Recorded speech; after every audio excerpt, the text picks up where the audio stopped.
예, 나는 하나님을 믿습니다. 이렇게 우리가 고백을 하고 있습니다. 이 시대를 살아감에 있어서 우리에게 가장 중요한 것이 무엇이냐고 하면 내가 하나님을 믿는 게 중요합니다. 하나님은 지금도 역사하고 계시는데 우리는 그 하나님을 내가 믿지 못하면 그만큼 우리들은 손해를 입을 수밖에 없고 그만큼 우리는요 힘들고 어려운 삶을 살아갈 수밖에 없는 것이 우리들의 모습이기 때문에 정말로 우리는 살아계신 그 하나님을 여러분들이 분명히 믿고 확신하시기를 주님의 이름으로 축원합니다. 저에게는 한 가지 꿈이 있습니다. 그 꿈이 무엇이냐고 하면 하나님의 교회가 부흥하는 겁니다. 할렐루야. 저희 그것이 꿈입니다. 다른 꿈은 없어요. 내가 돈을 많이 벌어가지고 잘 사는 것도 꿈도 아니고, 그 다음에 내가 다른 꿈이 아니라 하여튼 하나님께서 나에게 맡겨주신 이 아름다운 교회가 정말로 잘 성장하는 것, 잘 세워지는 것, 그리고 온 성도들이 하나 되어서 하나님만을 바라보고 믿음으로 나아갈 수 있는 것, 그것이 저희의 꿈입니다. 그래서 저는 열심히 그 꿈을 이루기 위해서 하나님 앞에 기도하고 있습니다. 여러분, 하나님은 기도할 때 반드시 그 기도를 들으시고 응답하시는 분이 누구시냐? 하나님이십니다. 그래서 기도하는 사람들이 실망하지 말 것은 하나님이 반드시 그 기도를 들으시고 응답하시기 때문에 우리는 절대 실망할 필요가 없다라고 하는 것이죠. 10년 전에 하나님께서 저에게 기도하는 가운데 여기 교회를 보여주셨어요. 옛날 교회를 보여주셔서 제가 하나님이 나를 여기로 가라고 하는구나. 그래서 저는요 하나님 말씀에 그냥 순종을 했습니다. 그리고 이곳에 와서 제가 하나님 앞에 기도하면서 하나님, 나를 왜 이곳으로 보내셨나요? 라고 하나님께 기도하면서 하나님께 묻는 가운데 하나님이 나에게 두 가지의 비전을 보여주셨어요. 한 가지는 오병이의 기적의 역사의 말씀을 주시면서 5천의 아름다운 비전을 이루어야 될 것이다 라고 말씀해 주셨고요. 두 번째는 무엇이냐고 하면 그것을 이루기 위해서 이제는 네가 다시 한번 교회를 건축해야 될 것이다 라고 하는 마음을 하나님이 저에게 주셨죠. 그래서 저는 하나님 앞에 간절히 기도했습니다. 하나님, 제가 하나님께서 이곳을 보내셨다고 한다면 그 하나님의 말씀을 이루어갈 수 있도록 하나님께서 나를 그렇게 이끌어 주시고 우리 교회가 그렇게 세워지기를 원합니다. 그런데 말이죠, 가만히 보니까요 이게 참 교회를 새로 짓는다고 하는 게 쉬운 일이 아니더라고요. 그렇잖아요. 교회를 어떻게 지어야 될까? 교회가 있는데 굳이 교회를 또 지어야 될 이유가 뭐가 있을까? 그렇지 않습니까? 2층 교회가 잘 돼 있는데요 교회를 굳이 또 부시고 새로 교회를 져야 될 이유는 과연 뭐가 있을까? 이런 갈등이 찾아오기도 했지만, 그러나 하나님 앞에 늘 기도하는 것은 무엇이었냐고 하면 하나님 말씀하신 대로 하나님께서 저를 쓰셔서 하나님 도구 삼아 주셔서 하나님의 교회가 온전하게 세워진다면 하나님, 난 너무나 행복하겠습니다. 기도하는 가운데 하나님께서는 5년 만에 그 기도를 응답해 주셨습니다. 그래서 2015년도에 우리가 이 교회를 건축을 하고요, 우리가 이 교회에 같이 입당하여서 하나님 앞에 예배를 드리게 되었죠. 여러분, 우리는 말이죠, 가만히 생각을 해보면 이 모든 것 다 꿈 같은 이야기입니다. 어떻게 우리가 이런 교회를 건축할 수가 있었을까? 여러분, 우리가 한 것이 아닙니다. 누가 하신 거예요? 하나님이 하신 겁니다. 하나님이 모든 것을 다 이루어 주신 겁니다. 그냥 우리는 그 속에 쓰임받은 도구가 되었다라고 하는 것이죠. 우리 그거 분명히 아셔야 됩니다. 5년 만에 기도의 응답을 받고 너무나 기쁜 마음으로 말이죠, 제가 이제는 어느 교회를 갔는데 말이죠, 그 교회 갔더니 그 교회는 말이죠 이렇게 다 잘 돼 있는데 그 교회는 글쎄 이 스크린이 LED 스크린을 쓰고 있더라고요.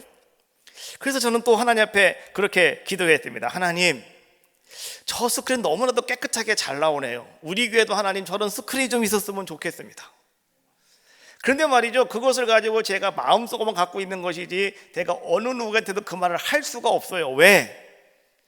지금 교회 져놓고 빛이 얼만데요. 저는 항상 그런 얘기를 해요. 믿는 사람들은 빛 가운데로 걸어가는 사람들이라고. 그렇잖아요. 그러니까 빛을 두려워할 거 없어요. 왜? 빛 가운데로 걸어가니까요.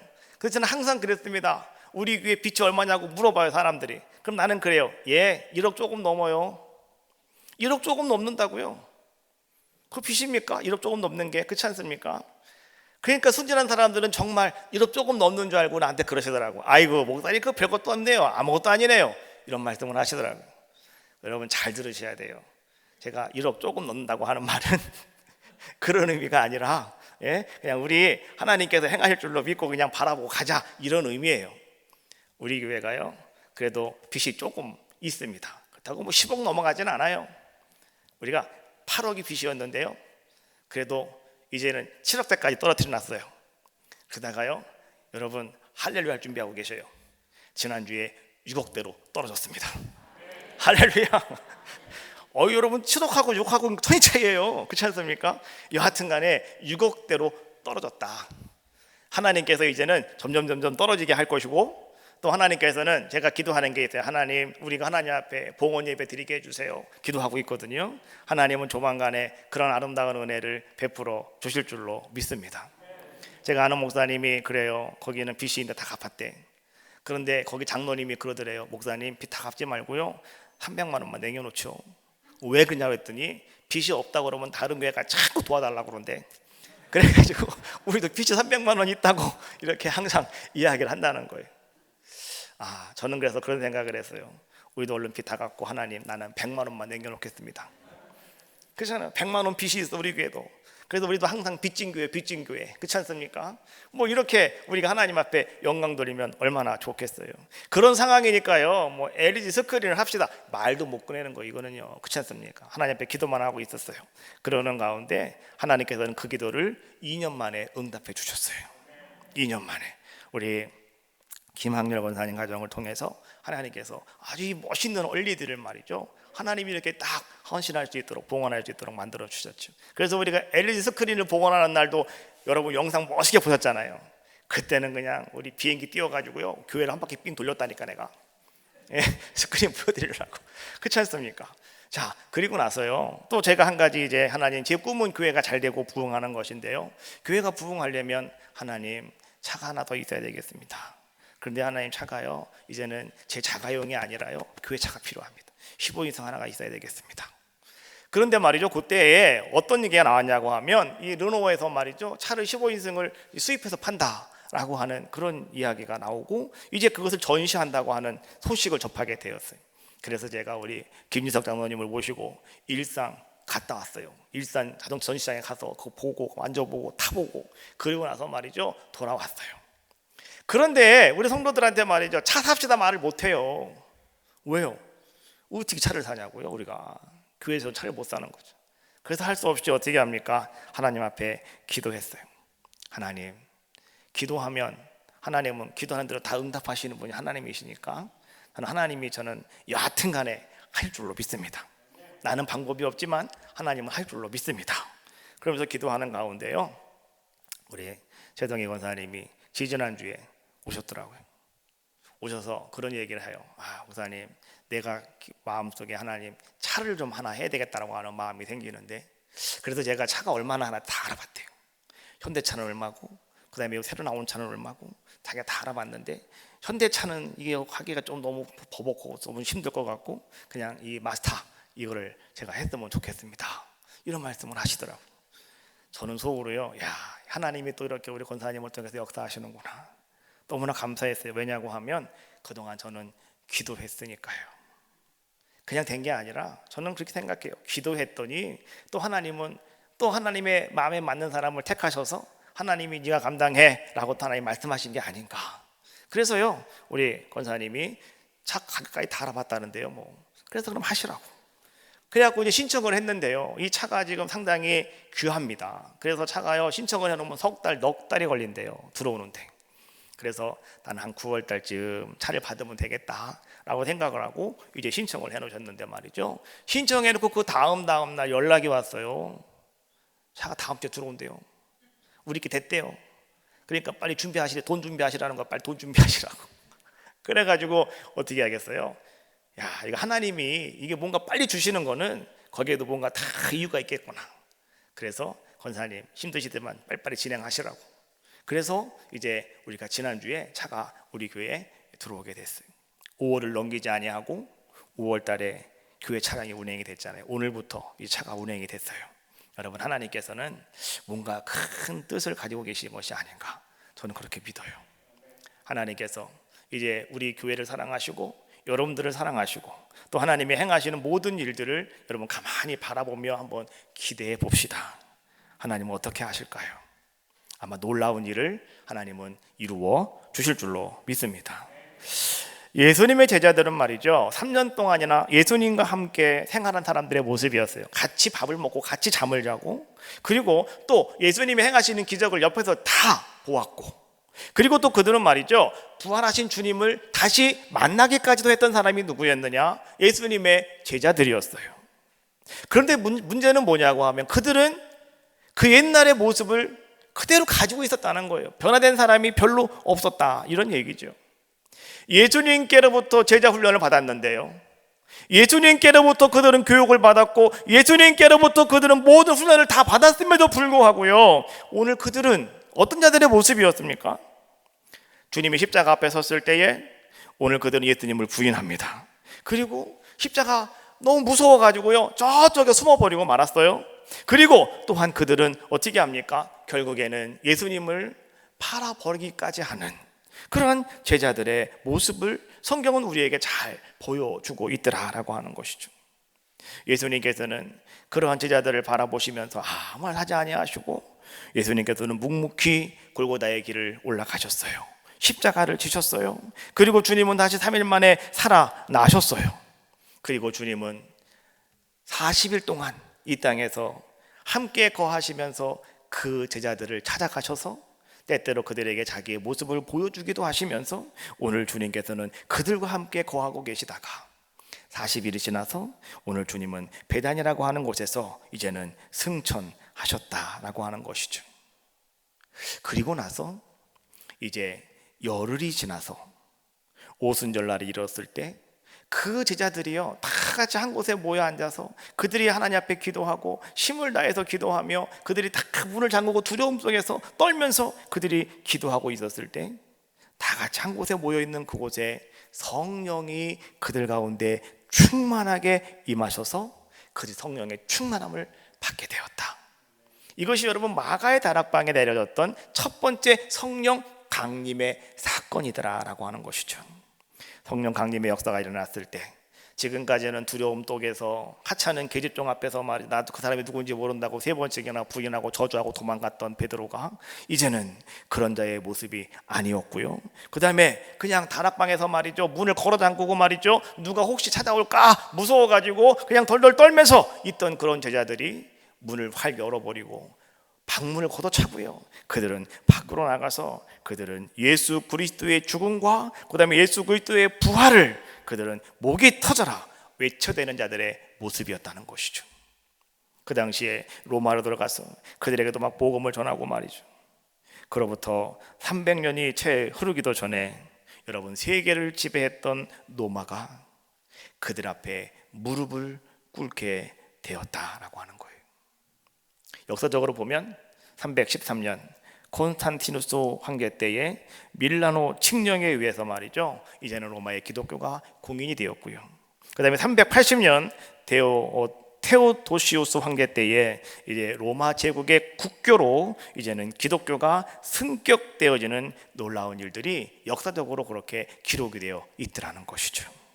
여러분, 우리는 이걸 가만히 바라보면서 이렇게 한번 생각해 보셔야 돼요. 그러면 무엇이 이 엄청난 일들을 가능하게 했는가라고 하는 거예요. 무엇이 오늘 그 갈릴리의 그 어부들을 통해서 말이죠, 이렇게 놀라운 능력이 있는 사람들로 만들어 놓았느냐라고 하는 거예요. 무엇이 오늘 이 역사의 흐름을 이렇게 뒤흔들어 놓았느냐라고 하는 거예요. 과연 그것이 무엇이었느냐라고 하는 것이죠. 인간의 해석으로는 설명이 되지 않는 일입니다. 그 무엇인가가 있었어요. 그것이 그렇게 세상을 바꿔놓았고, 그것이 능력을 행하게 하였고, 그것이 말이죠, 모든 일들을 그렇게 만들어가고 있었다라고 하는 것이죠. 그것이 과연 무엇이었느냐? 오늘 성경은 이렇게 말하고 있어요. 그것이 바로 성령님이었다고요. 그것이 바로 성령이었다고요, 우리에게 말씀해주고 계시더라라고 하는 거죠. 오늘날 교회의 문제는요, 오늘 신앙인들의 문제는 여러분 다른 게 아니에요. 하나님을 안 믿습니까? 아니에요. 하나님 잘 믿어요. 그런데 하나님을 우리 자꾸 제한하고 있다는 거예요. 하나님의 능력을 제한하고, 여러분들은 말이죠, 하나님이 행하는 모든 일들을 여러분들 다 제한시켜버려요. 하나님 할 때 요거까지 하나님은 할 수 있고 그 다음 하나님 못하셔. 이것이 오늘 우리들의 문제예요. 교회의 문제입니다. 여러분, 오늘날 교회는 말이죠, 성령님을 못 믿느냐? 아니에요. 성령님 정말 잘 믿습니다. 그런데 말이죠, 문제는 뭐냐고 하면 오늘 교회와 성도들이 성령님을 지금 제한하고 있더라라고 하는 것이죠. 우리는 말이죠, 내가 알고 있는 얄팍한 이성과 내가 경험했던 것, 그 경험 안에서만 오늘 우리는 성령님을 인정합니다. 그 밖에 넘어서는 모든 것들은 우리는요 절대로 인정하지 않으려고 하는 것이 바로 오늘 우리 모든 그리스도인들, 기독교인들 교회의 문제들아라고 하는 거예요. 인정하셔야 돼요. 우리는 예수님을 분명히 믿습니다. 그럼에도 불구하고 말이죠, 우리는 어떤 문제가 있냐고 하면 그 예수님의 구속과 예수님의 용서와 예수님의 사랑, 이러한 것들을 우리는 자꾸만 제한하고 있더라는 거죠. 우리 스스로가 칼질을 하고 있다는 거예요. 이건 아니야, 이건 아니야, 이건 아니야, 이렇게 우리 스스로가 그렇게 뭔가를 만들어가고 있는 것이 오늘 이 시대에 우리가 가지고 있는 문제점이고, 그것이 오늘 우리가 풀어야 될, 우리가 해결해야 될 그러한 것들이더라라고 하는 것이죠. 여러분, 하나님은 살아계셔요. 성령님도 역사하십니다.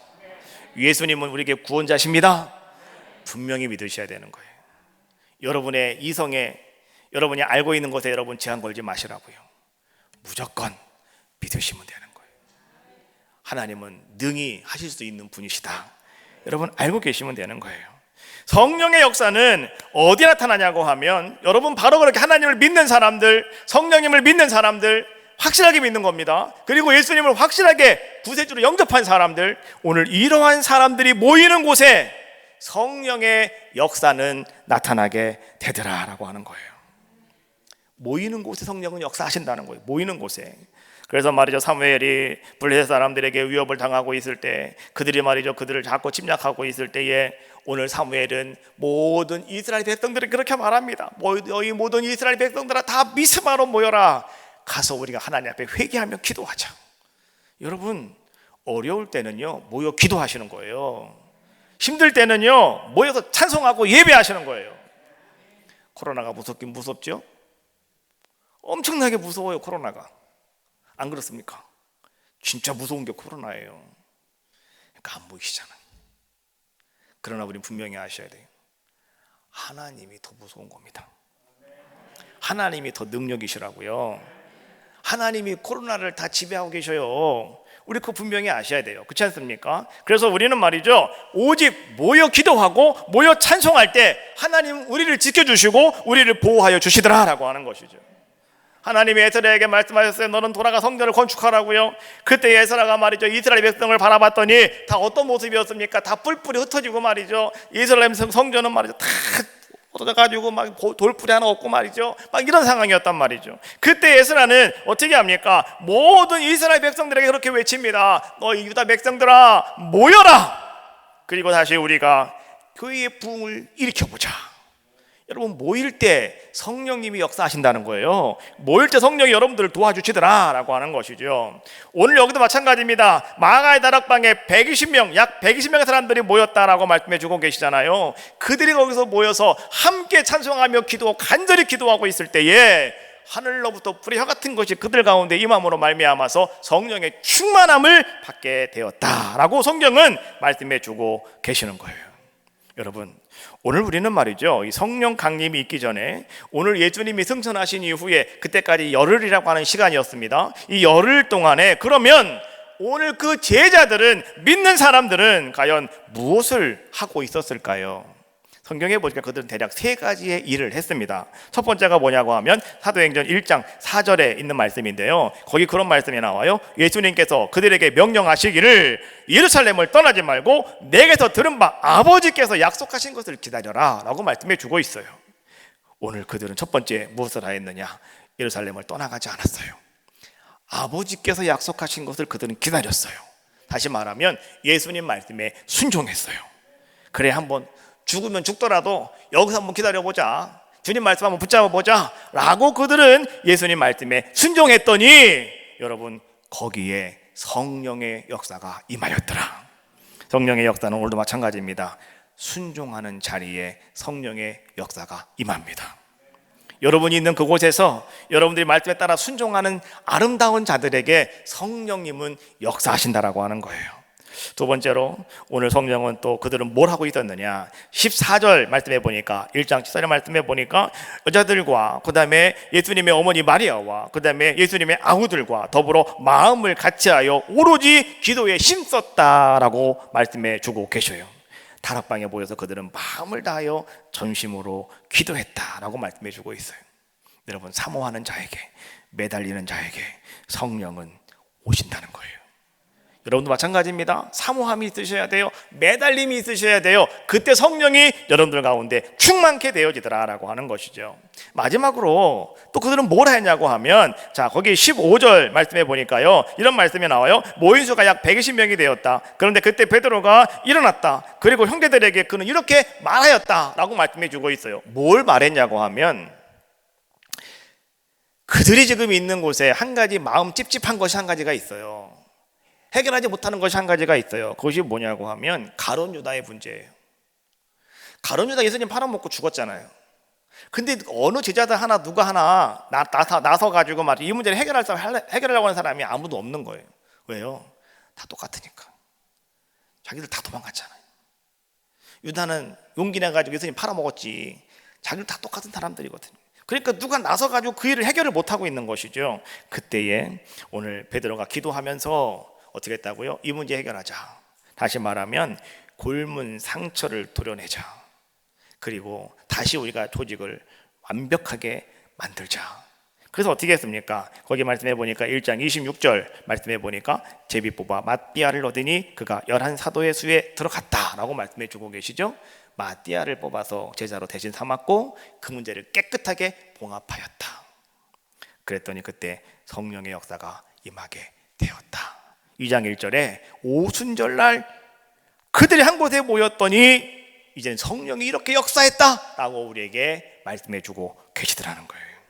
성령의 역사는 여러분, 구체적으로 어떤 변화로 우리에게 찾아올까요? 어떤 능력을 우리에게 가져다 주는 것이 바로 성령의 역사하심인가? 오늘 우리 이것을 한번 생각해 보셔야 돼요. 2절 말씀해 보니까 호련히 하늘로부터 급하고 강한 바람 같은 소리가 있어 저희 안전 온 집에 가득하였다라고 말씀해 주고 있어요. 바람 소리가 들렸다, 이런 얘기. 바람 소리가 들렸다. 여러분이 바람 소리라고 하는 것은 말이죠, 헬라어로 푸노에스라고 하는 단어를 써요. 이 푸노에스라고 하는 단어는 바람, 호흡, 숨 쉬는 거, 숨, 이런 뜻이에요. 근데 여러분 히브리어에 보면은요, 루아흐라고 하는 단어가 있는데 이것도 바로 똑같은 뜻이에요. 공기, 바람, 숨. 그래서 여러분 헬라어나 히브리어나 말이죠, 이 바람이라고 하는 것과 그 다음에 루하흐라고 하는 말은요, 숨, 바람 이런 것이지만 이것은 다시 말하면 뭐냐? 성령을 얘기하고 있는 거거든요. 그러니까 오늘 바람이라고 하는 것과 성령이라고 하는 것은 같은 단어로 쓰이는 단어.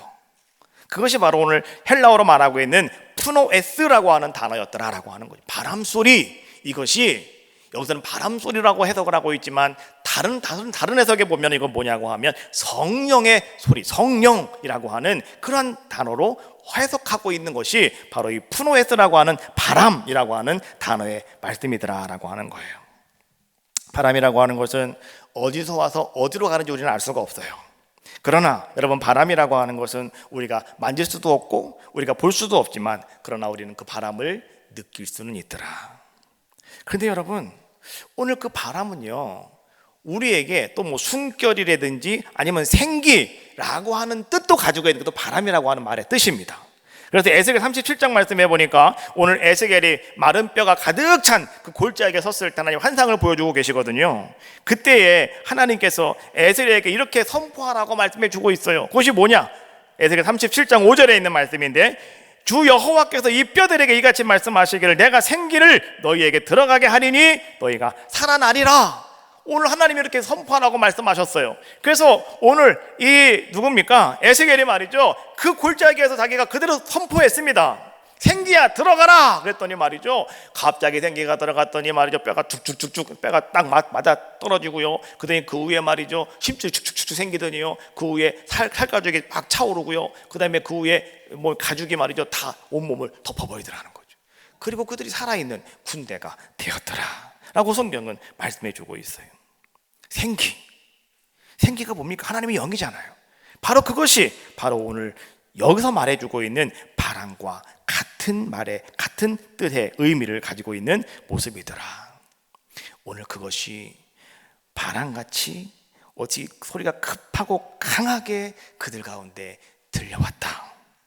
여러분, 갑자기 소나기가 쏟아지는 것처럼, 갑자기 여름에 비가 많이 온 날 계곡물이 막 쏟아내리는 그 심찬 소리가 들리는 것처럼, 그렇게 그들이 모여있는 그곳에 바로 그런 강한 소리가, 바람 소리가 들려왔다라고 하는 거예요. 무엇을 얘기합니까? 성령의 역사는 여러분들로 하여금 성령의 소리를 듣게 하여 주신다, 이런 얘기예요. 사람들이 못 듣는 소리를 여러분 듣게 해주시는 것이 성령의 역사하심이다. 성령에 충만한 사람은 여러분, 성령이 하시는 말씀을 듣는 사람들이에요. 그래서 그 사람들은 늘 예민합니다. 왜요? 성령이 하시는 말씀을 듣고 있으니까 늘 예민한 거예요. 여러분, 다른 사람이 듣지 못하는 말을 들을 수 있는 게 축복입니다. 그렇지 않습니까? 우리도 말이죠, 귀가 여러분 청력이 좋은 사람들은요, 다른 사람이 못 듣는 말을 들어요. 그렇죠? 귀가 좋으니까 듣는 거잖아요. 그게 복 있는 거 아니겠습니까?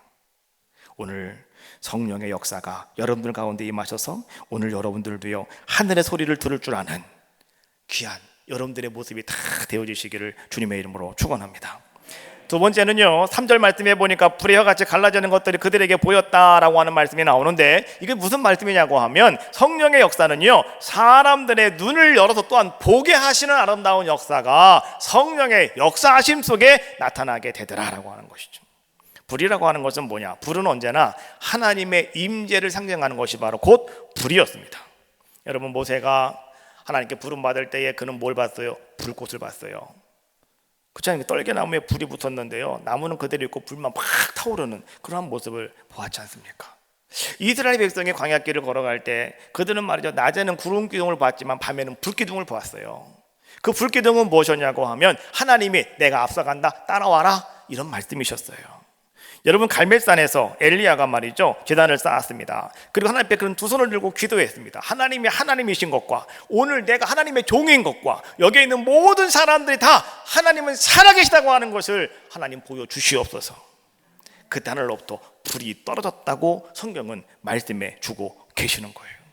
불은요, 하나님의 임재를 상징하는 것이다 라고 하는 거예요. 여러분, 그 불을 볼 수 있는 눈을 열어주신다는 거예요. 그래서 우리 성령 충만함 받으셔야 됩니다.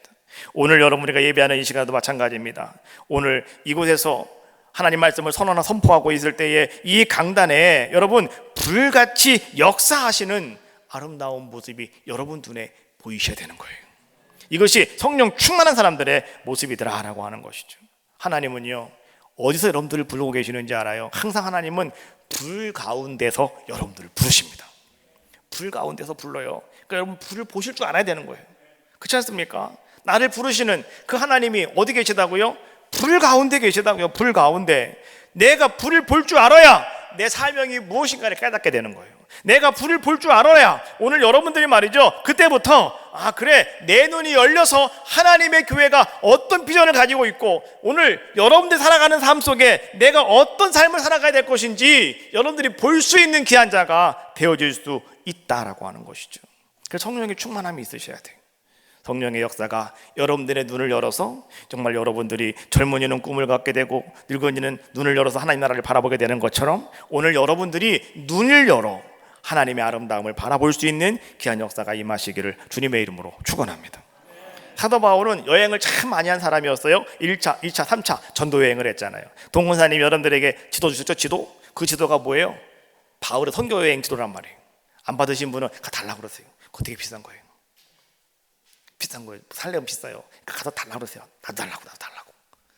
자, 여러분 그 지도를 보시면은요, 바울이 이렇게 갔다 오고 이렇게 갔다 오고 이렇게 갔다 오고 여행했다는 것이 나와요. 그런데 바울이 말이죠, 그렇게 많은 여행을 했음에도 불구하고요, 그가 많은 글을 남겼는데요, 그 많은 글들 가운데 오늘 바울은 말이죠, 단 한 번도 내가 로마에 가봤더니 로마에는 어떤 건물이 있더라, 내가 고린도에 가봤더니 고린도에는 어떤 유행하는 것이 이런 것이 있더라, 에베소에 가봤더니 에베소에 이런 풍습이 있더라, 이런 얘기를 한 번도 그는 기록하지 않더라는 거죠. 왜요? 오늘 바울은 도대체 그런 것도 눈에 안 들어왔다는 거예요. 그럼 바울은 무엇만 바라보았느냐? 바울은요, 가는 곳마다 그는 죽어가는 영혼들만 눈에 보이더라는 거예요. 바울은요, 가는 곳마다 내가 할 일이 무엇인가 그 일만 보이더라는 거예요. 바울은요, 가는 곳마다 교회를 세우고 교회를 내가 어떻게 섬겨야 할까 이것만 보이더라는 거예요. 바울은요, 그 속에서 역사하시는, 그 속에서 최선을 다해서 일을 이루어 가시는 성령님의 역사가 그 눈에 보이더라는 거예요. 여러분, 중요한 겁니다. 오늘 여러분들도요, 성령 충만함이 왜 있어야 되느냐? 여러분 그런 자가 되셔야 되기 때문에 그러는 거예요. 여러분 어디 가서 뭘 보고 오십니까? 성령의 역사는요, 여러분들의 눈을 열어서 여러분들이 보지 못하는 걸 보게 하시는 거예요. 깨닫지 못하는 걸 깨닫게 하시는 거예요. 이게 성령의 역사하심이다 라고 하는 거예요. 마지막 세 번째로 성령의 역사는 무엇이냐? 불의 혀같이 갈라졌다 라고 하는 말씀이 나오는데, 여러분 이것의 말씀의 원어의 뜻은 이렇게 해석을 하고 있어요. 굳어졌던 혀가 풀어졌다 라고 이렇게 설명하고 있어요. 다시 말하면 성령의 역사는 우리의 입이 열려지는 역사로 우리 가운데 임하더라 라고 하는 거예요. 여러분, 성령의 역사가 임하면 여러분의 입이 열립니다. 그래서 여러분, 이제 우리는 말이죠, 여러분의 입이 바뀌어져요. 달라진다는 것이죠. 여러분들이 어떻게 달리는지 아십니까? 이제는 죽음을 무릅쓰고 여러분들이 나가서 말이죠, 그 성경에 보니까 제자들이 뭐라고 그럽니까? 죽음을 무릅쓰고 그들 나갔어요. 그리고 뭐라고 얘기합니까? 너희가 죽인 그 예수가 바로 구세주였다, 메시아였다. 오늘 이렇게 말이죠, 막 그렇게 예수님을 죽였던 사람들에게 막 그냥 막 외칩니다. 여러분, 그랬더니 말이죠, 어떤 역사가 일어나는지 알고 계십니까? 그들이 가서 그렇게 복음을 전했을 때 어찌 보면 이 사람들이 다 돌 맞아 죽을 수밖에 없는 자들의 모습이었는데요, 그렇게 안 했다. 성령께서 그들의 입술에 권능을 더하여 주셔서 그 말을 듣고요, 여러분 이런 일들이 일어났대요. 사도행전 2장 41절 말씀해 보니까 그날에 3,000명이나 세례받고 구원받았다. 4장 4절 말씀해 보니까 그날의 남자의 수가 5,000명이었다. 5,000명이 구원받았다는 거예요. 그리고 6장 5장 14절 말씀해 보니까 믿고 주께로 나오는 사람들이 하도 많았는데 셀 수가 없더라. 그래서 남녀의 큰 무리다 라고 말씀해 주고 있고요.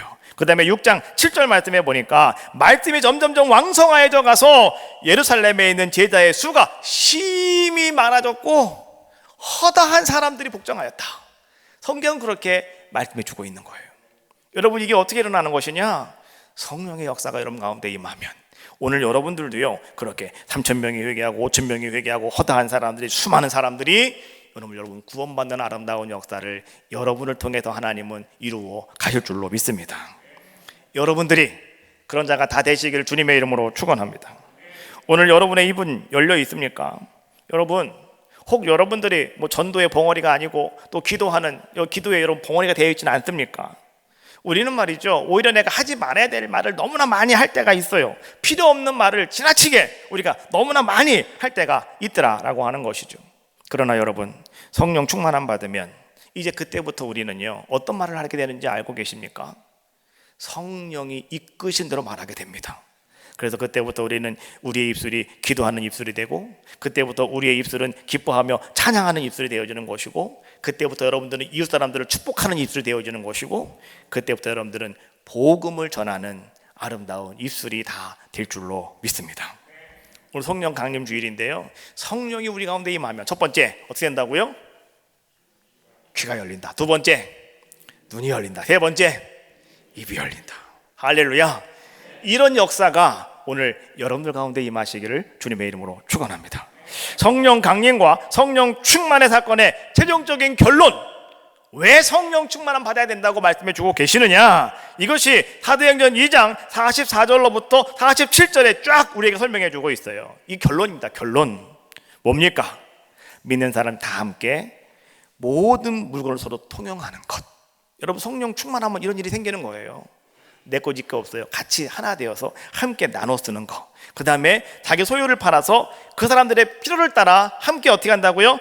나눠주는 그런 자들의 모습이 되어지고, 그 다음에 그 다음 절 말씀해 보니까 날마다 마음을 같이 해서 성전에 모이기를 힘쓰고, 그 다음에 순전한 마음과 기쁜 마음으로 함께 음식을 나누고, 마지막으로 하나님을 찬송하며 백성들에게 칭송을 받게 되고, 그러므로 말미암아서 중요한 거 마지막입니다. 결론입니다. 읽어봐요. 시작.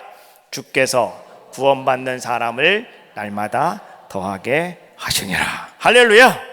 성령 충만함 받아야 되는 이유가 바로 이거예요. 주께서 구원받는 사람들을 날마다 더하게 하시려고 오늘 여러분의 귀를 열어주시고 눈을 열어주시고 입을 열어주신다는 거예요.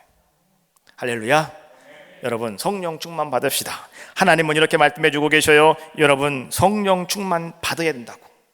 여러분 오늘 날마다 여러분들 성령 충만함을 구하라고 오늘 하나님은 여러분들에게 그렇게 말씀해 주고 계시는 거예요. 성령 여러분들 가운데 임하면 여러분들로부터 놀라운 변화의 역사가 시작이 되어집니다. 오늘 그 제자들이 말이죠, 그렇게 놀라운 일을 행하였던 것처럼 오늘 그들이 변화되지 않았던 것 같았지만은 성령의 역사가 임했더니 완전히 바뀌어진 사람들의 모습이 된 것처럼 오늘 성령이 여러분들 가운데 임할 때 그 성령께서 여러분들을 변화시키시고 그때부터 비로소 복음 전파가 시작이 되어지고 그때부터 비로소 성령의 능력이 여러분들 가운데 임함으로 기적이 일어나고 여러분 삶 속에 인격이 변화되어지며 여러분의 가정에 놀라운 일들이 나타나게 될 줄로 믿습니다. 날마다 성령 충만하시고 날마다 성령 충만한 삶이 다 되어지시길 주님의 이름으로 축원합니다. 자, 우리 찬양하겠는데요. 오늘 찬양단이 찬양했던 성령이 오셨네. 우리 다시 한번 곧 후렴부분만 찬양을 하시고요. 통성으로 함께 기도하겠습니다. 성령이 오셨네. 성령이 오셨네.